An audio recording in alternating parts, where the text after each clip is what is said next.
Recently, there's been a lot of concern about the future of the Brazilian economy since the election of Lula as president. As long as Brazilian companies continue to pay very high dividends, foreign investment will continue. Year to date, Brazilian companies have performed better than U.S. companies. Many Brazilian companies also pay very high dividends. According to Yahoo Finance, Petrobras is paying a 58% dividend. Petrobras also recently announced that they'll be paying a dividend of 43 billion reais. That's $8 billion. This is a quote from a Brazilian banker.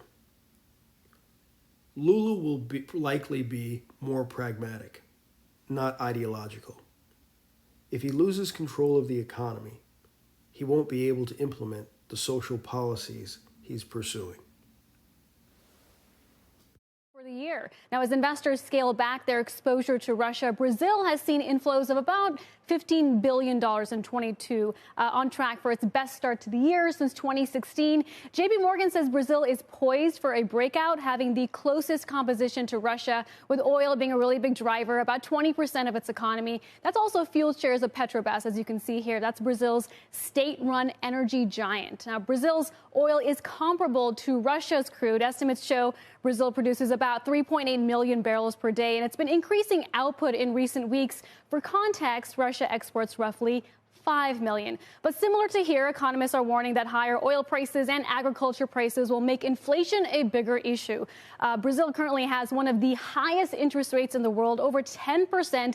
That's coming ahead of a presidential election this fall, where latest polling shows, Kelly, that President Bolsonaro is trailing the frontrunner Da Silva, who is seen as more business-friendly, but clearly a key issue for them. Are there any other Latin American countries, Seema, that are similarly benefiting, or is this a unique Brazil story? So if you look across the world right now, Latin America, Kelly, is the only region we are seeing markets that are trading in positive territory for the year, and that is because of this commodity boom that we've seen. Colombia, for example, is one of the biggest exporters of oil. That market has done very well. Argentina, where it generates a lot of its revenue from agriculture.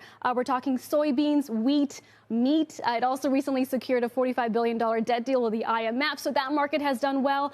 But with all these markets, they're also a big supplier to China, and as we grow increasingly concerned, economists grow increasingly concerned around the trajectory of that economy, that, of course, could present a risk for broader Latin America and South America. No, but it's a great reminder of some suppliers that we honestly just don't talk enough about. Seema, thank you. We appreciate it. Seema Modi.